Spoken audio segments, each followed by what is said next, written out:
నమస్తే అండి. Welcome to our channel. మనతో ఈరోజు పొలిటికల్ అనలిస్ట్ శ్రీలీల గారు ఉన్నారు. మేడం నమస్తే మేడం. నమస్తే అమ్మా. మేడం ఇప్పుడు బోరుగడ్డ అనిల్ గారు బోరుమని తన బాధను వ్యక్తపరుస్తున్నారు. అసలు ఏం జరిగింది? కారుమూరి వెంకటరెడ్డి అలానే సజ్జల రామకృష్ణారెడ్డి తనను రౌడీ షీటర్ అన్నారు అని చెప్పేసి ఆయన చెప్తున్నారు. ఈయనేమో నా మీద అసలు రౌడీ షీటే లేదు, బట్ వాళ్ళు నన్ను ఇంకా ఎందుకు ఇలా చేస్తున్నారంటే వైసీపీలోనే వాళ్ళల్లో వాళ్ళకే సెట్ అవ్వట్లేదా? ప్రస్తుతం ఏం జరుగుతుంది అసలు? బోరుగడ్డ నీళ్ళు బోరుని ఎప్పుడూ ఏడ్చాడు. వాళ్ళ కొత్తగా ఏడ్చేది ఏమి లేదు. ఎందుకంటే పోలీస్ స్టేషన్ తీసుకెళ్ళి ఈపు సాఫ్ చేశాక అన్నీ క్లియర్ అయినాయి. నేను ఎవరిని తిట్టాను, ఎలా తిట్టాను, అప్పుడు తిట్టినప్పుడు వాళ్ళు ఎలా ఫీల్ అయ్యారు, ఇప్పుడు కూడా నాకు తెలుస్తుంది, ఇప్పుడు అన్ని విషయాలు నాకు అవగతమైనవి అని చెప్పి పాపం ఒకప్పుడు బోరుని ఏడ్చాడు. ఈ రోజున ఆయన బాధ ఏంటంటే ఎప్పుడో ఉంది రౌడీ షీట్, అది క్లోజ్ చేశారులే, మళ్ళీ ఇప్పుడు నన్ను ఎందుకు ప్రతిసారి రౌడీ షీటర్ అన్నారు. మరి రౌడీ షీటర్లా బిహేవ్ చేస్తే ఎలా బిహేవ్ చేశాడు ఈయన? జగన్మోహన్ రెడ్డి, జగనన్న నువ్వు చిటికేయి, బాబు కొడుకులు లేపేద్దాం, జగనన్న నువ్వు చిటికేయి, ఇదిగో వీళ్ళ ఇంట్లో ఆడపిల్లలు నేను ఎత్తుకొచ్చేస్తా, అదే మాట్లాడాడు. వైఎస్ జగన్మోహన్ రెడ్డి అనే వ్యక్తిని నువ్వు అడ్డం పెట్టుకొని వైఎస్ జగన్మోహన్ రెడ్డి కళ్ళల్లో ఆనందం చూడటానికి ఈ బోరుగడ్డ అనిల్ ఏం చేశాడు, ఎలా మాట్లాడాడు, ఎంత నీచంగా. వాళ్ళ ఇంట్లో ఉన్న పవన్ కళ్యాణ్ గారి ఇంట్లో ఉన్న ఆడపిల్లల్ని వీడికి అప్పచెప్పాలా? నువ్వు మనిషి పుట్టక పుట్టావా, గొడ్డు పుట్టక పుట్టావా? ఈ రోజున మళ్ళీ నీ పార్టీలోనే నువ్వు ఎవరితో అయినైతే ఇన్ని రోజులు మెలిగావో, ఎవరితోనైతే స్నేహం చేసావో, ఎవరి కళ్ళల్లో ఆనందం చూడటానికి అందరినీ బూతులు తిట్టావో, మరి ఈ రోజున వాళ్లే నిన్ను ఏ విధంగా గెంటేశారు వాడుకొని అనేది అర్థం చేసుకొని ఇప్పుడు అంటే అదేదో సవరం అయ్యాక వివరం తెలిసినట్లుగా ఇప్పుడు తెలిసిందనమాట. క్షవరం అయ్యాక బోరుగడ్డ అనిల్కి వివరం గుర్తొచ్చింది. ఇప్పుడు పోలీస్ స్టేషన్ నుంచి బయటకు వచ్చేసాక జైలు శిక్ష అనుభవించాక మీకు గతంలో వీడియోలు గుర్తుంటే కనుక ఈ బోరుగడ్డ అనిల్ అనే వ్యక్తి వాళ్ళ తల్లికి సంబంధించిన ఒక హెల్త్కి సంబంధించి ఒక సర్టిఫికెట్ని మరి ఫోర్జరీ చేశాడని డాక్టర్ సైన్ను కూడా గుంటూరు హాస్పిటల్లో అది అడ్డం పెట్టుకొని బెయిల్ మీద బయటకు వచ్చాడని, ఆ తర్వాత ఈయన ఏ టయానికైతే కోర్టు స్వయంగా చెప్పిందనమాట బోరుగడ్డ అనిల్ అనే వ్యక్తి టయానికి కోర్టులో హాజరవ్వాలని, అది చచ్చినట్లు వెళ్ళాలి తప్పదు. అప్పుడు ఇతను ఎక్కడెక్కడో తిరిగి జగన్మోహన్ రెడ్డి కోసం సెల్ఫీ వీడియోలు తీసి జగనన్న నువ్వున్నావు నా వెనకాల, నన్ను ఎవ్వరూ ఏం చేయలేరని చెప్పి ఒక వీడియో, మళ్ళీ కొన్ని రోజులు గ్యాప్ ఇచ్చిన తర్వాత కోర్టుకు హాజరయ్యే టైంలో వాళ్ళు చెప్పిన టైంకి రాకపోగా లేటుగా వస్తూ ఇతను మధ్యలో కారులో ఒక సెల్ఫీ వీడియో ఏంటంటే ప్లీజ్ జగనన్న నన్ను గుర్తుపెట్టుకొని ఇంకొక వీడియో. ఇది వీళ్ళ బ్రతుకు. ఎంతసేపటికి ఎదుటి వాళ్ళని వైఎస్ జగన్మోహన్ రెడ్డి తిట్టమంటే తిట్టినప్పుడు ఈరోజు తిట్టించుకో నువ్వు కూడా, ఏమవుతుంది? తిడుతున్నారు కదా, మరి వాళ్ళ కోసం నువ్వేం చేసావో నిన్ను ఈ రోజున అదే ఘాటిని కట్టేసినప్పుడు కట్టాలి వాళ్ళు, ఇంకా తప్పదు. ఇప్పుడు బాధేస్తుంది ఆయనకి, ఇప్పుడు తెలుసు. వెళ్ళి ఇప్పుడు వైఎస్ జగన్మోహన్ రెడ్డి ఇంటి ముందు కూర్చొని భార్యాభర్తలు ఇద్దరు ధర్నాకు దిగారు. ఇప్పుడు నువ్వు లా చదివానని చెప్పి అతనే చెప్తున్నాడు, నేను ఒక లాయర్ని, నాకు అన్నీ తెలుసు అన్న బోరుగడ్డ అనిల్ లా భాష మాట్లాడమని ఎవరు చెప్పారు? అంటే లా చదివిన వాళ్ళు ఇలా మాట్లాడతారా? ఇదే లా భాష అంబటి రాంబాబు కూడా మాట్లాడతాడు, నేను లాయర్నే, నేను లా భాష మాట్లాడతానంటారు. ఇవన్నీ విన్నప్పుడు చూస్తున్నప్పుడు ఇదిగో వీళ్ళ జీవితం ఎలా బలైందనేది ఇలాంటి దారిలో నడిచే వాళ్ళకి ఒక లెసన్ అనేది వాస్తవం. మేడం ఇప్పుడు ఏదైతే జగన్ కోసం బోరుగడ్డ అనిల్ అంత కష్టపడ్డారో ఇప్పుడు ఎందుకని మరి ఆయన పట్టించుకోవట్లేదు అంటారు? అసలు పడ్డాడా లేకపోతే ఎదుటి వాళ్ళని పెట్టాడా? రెండిట్లో ఏది కరెక్ట్? ఎదుటి వాళ్ళని పెట్టాడు అనేదే కరెక్ట్. ఎందుకంటే బోరుగడ్డ అనిల్ ఒక ఇంటర్వ్యూ ఇస్తూనో లేకపోతే తను స్వయంగా ఒక వీడియోలు రిలీజ్ చేసినప్పుడు అందరం ఆ వీడియోలు చేసినప్పుడు ఒక రౌడీ షీటర్ లాగానే మాట్లాడాడు, ఒక గూండాలానే బిహేవ్ చేశాడు, ఒక దుర్మార్గ కసాయి వ్యక్తిలానే ప్రవర్తించాడు ఆ రోజున. అంటే ఇంట్లో ఉన్న మహిళలు ఏం చేశారు? ఇప్పుడు పవన్ కళ్యాణ్ గారి పిల్లల గురించి ఎందుకు, ఆడపిల్లల గురించి సాటి మహిళలుగా మేము అడుగుతున్నాం. ఈరోజు నీ పక్కన కూడా నీ భార్య కూర్చుంది కదా అక్కడ, మరి నీ భార్య గురించి ఎవరైనా సరే నీచంగా కామెంట్ చేస్తే మీకు ఎలా ఉండిద్ది?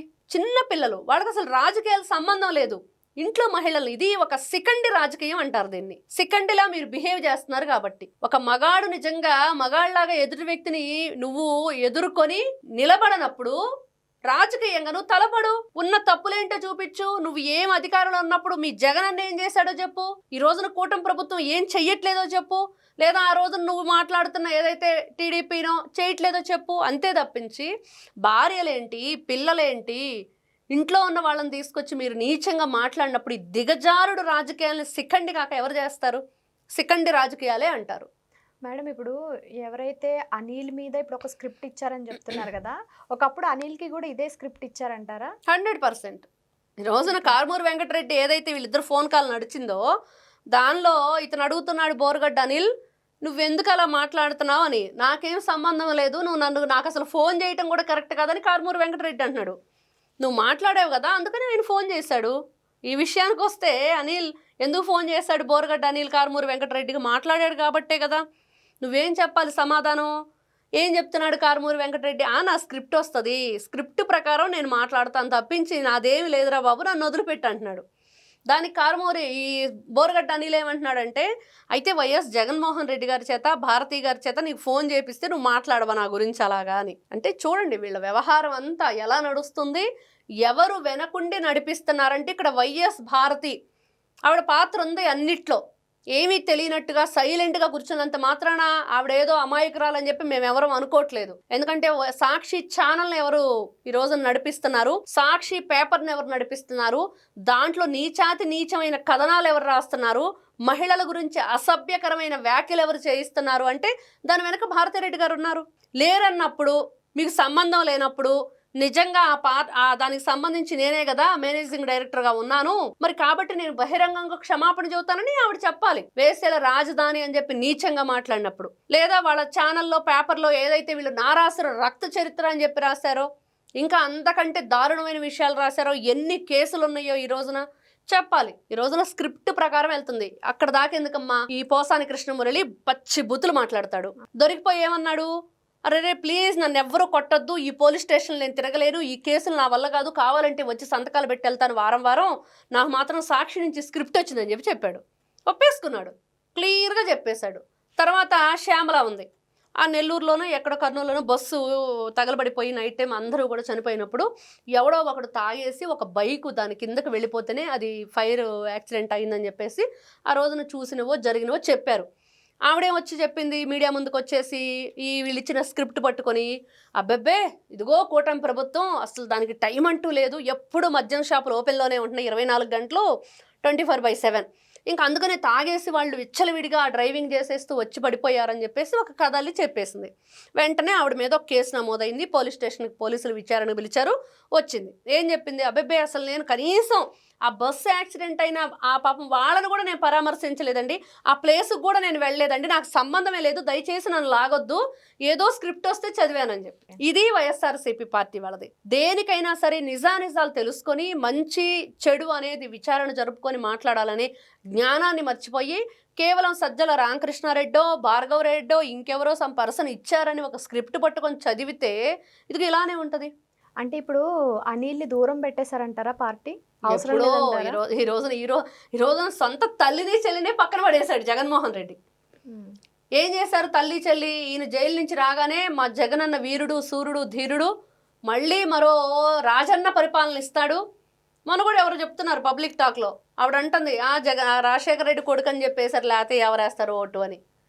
ఏదో కొంచెం కాకపోతే కొంచెం సమ్ బెటర్ అని ఆయన, అంతే తప్పించి ఓతగా ఆయన మంచాడని ఎవరు అనుకోవట్లేదు. ఎందుకంటే ఆయన కూడా కుల రాజకీయాలు చాలా చేశాడు, చాలా కొనసాగించాడు. కాకపోతే కొంచెం ఆ అసెంబ్లీలో గౌరవంగా అసెంబ్లీని నడిపించాడు. ఇట్లా కొన్ని వాల్యూస్ ఇన్ని బూతులు కూడా అప్పుడు లేవు, అందుకని సమ్ బెటర్ అని చెప్పేసి అనుకున్నాం. అంటే తండ్రి కన్నా కూడా నేను నీచంగా ఉండాలంటే ఏం చేయాలి, తండ్రి పేరుని నేను ఇది చేయాలంటే బ్రేక్ చేయాలంటే అని ఒక కొడుకు అడిగినప్పుడు, ఒరే మీ నాన్న అందరూ ఆ మంచినీళ్ళు బావి దగ్గర వస్తున్నాడు అనుకునేవాళ్ళు, నువ్వు ఆ బావిలో ఊస్తే సరిపోయిద్ది అన్నారంట.